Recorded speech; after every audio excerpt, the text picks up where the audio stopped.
Friends, there are moments in life that pull back the veil, moments when something deeper, something truer and more luminous is revealed. And the story of the Transfiguration, as told in Luke chapter 9, 28 to 36, is one such moment, an event that unveils the true nature of Jesus, and in doing so hints at our own deepest identity. We were created to shine, to reflect the light of God, but we often live in the shadows, unaware of our divine calling. And today we will explore how Luke's account of the Transfiguration, with its unique details, reveals not only who Jesus is, but who we are meant to be.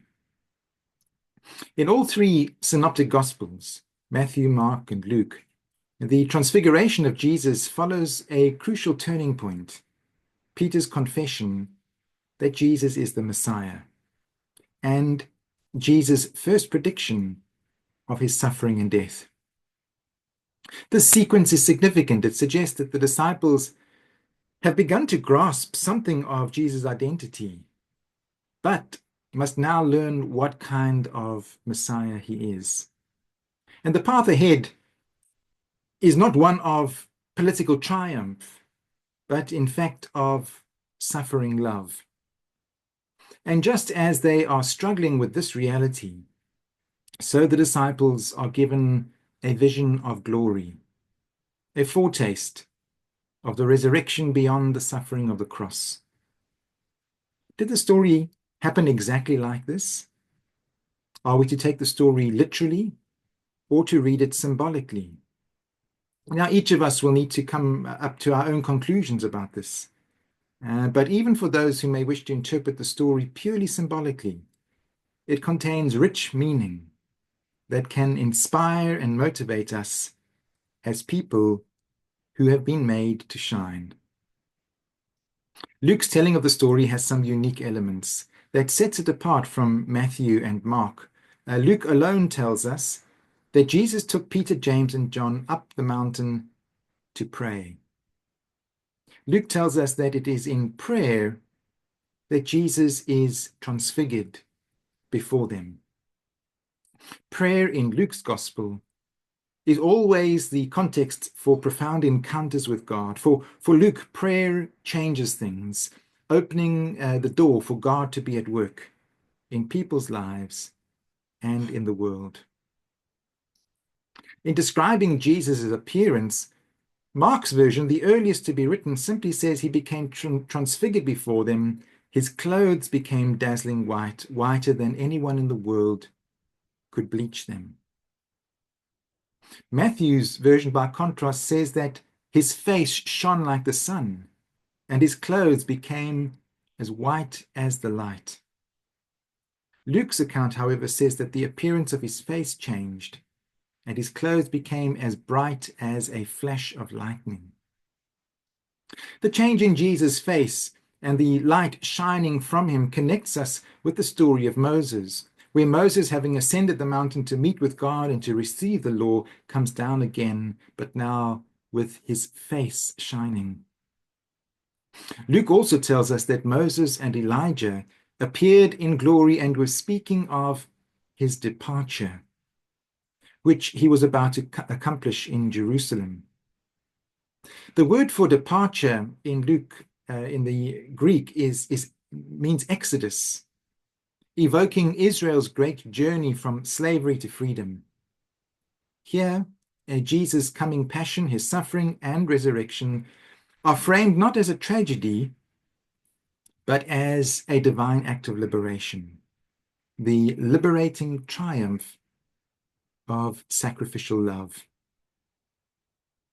Another distinctive feature in Luke is the state of the disciples. In Matthew and Mark, they are simply awestruck, but in Luke, they are weighed down with sleep, only fully awakening to the glory just as Moses and Elijah are leaving.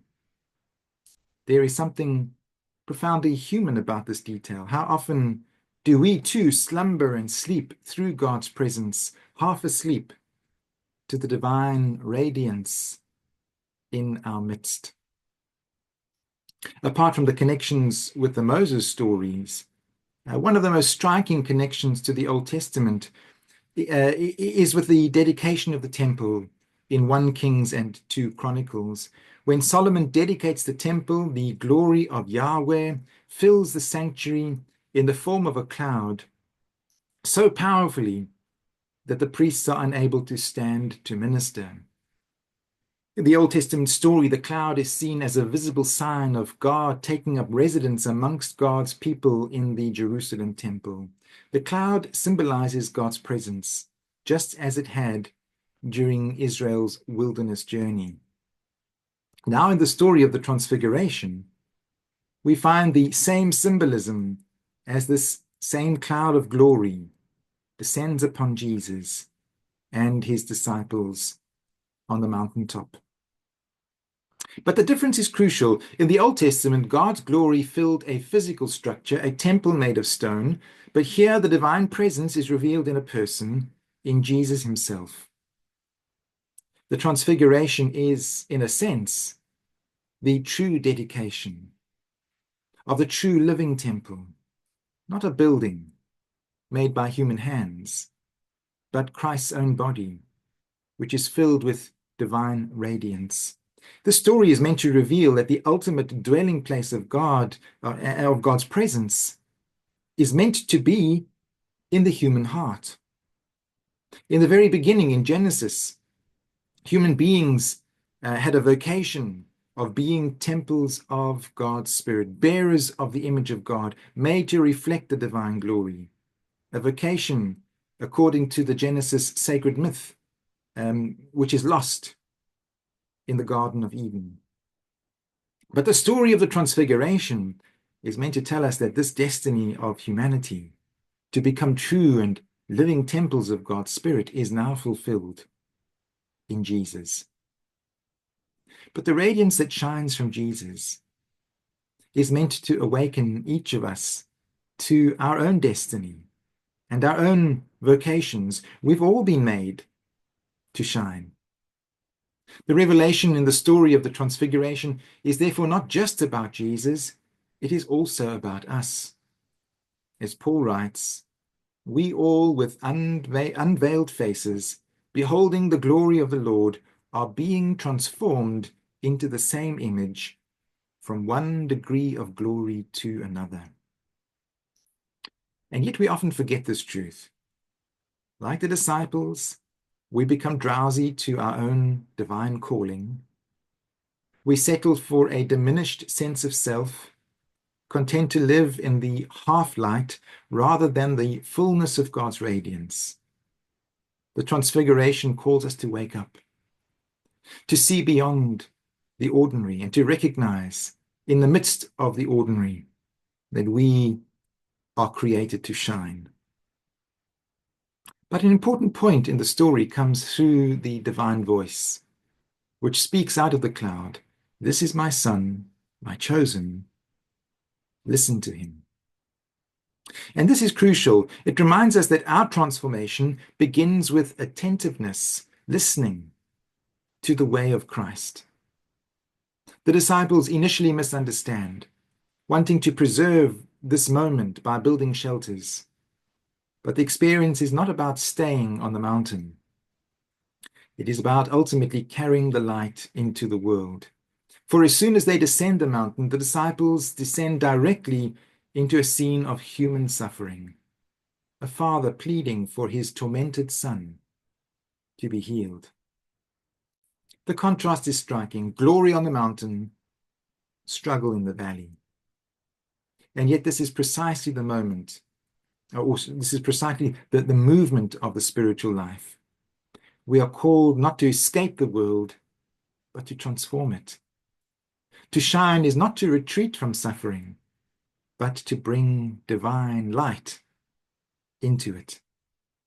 The point of the story is that we're not to remain on the mountaintop. Times of prayer and encounter with the divine on the mountaintops of life is meant to be followed with engagement with the world, bringing healing and love where there is brokenness, and freedom where there is any kind of bondage.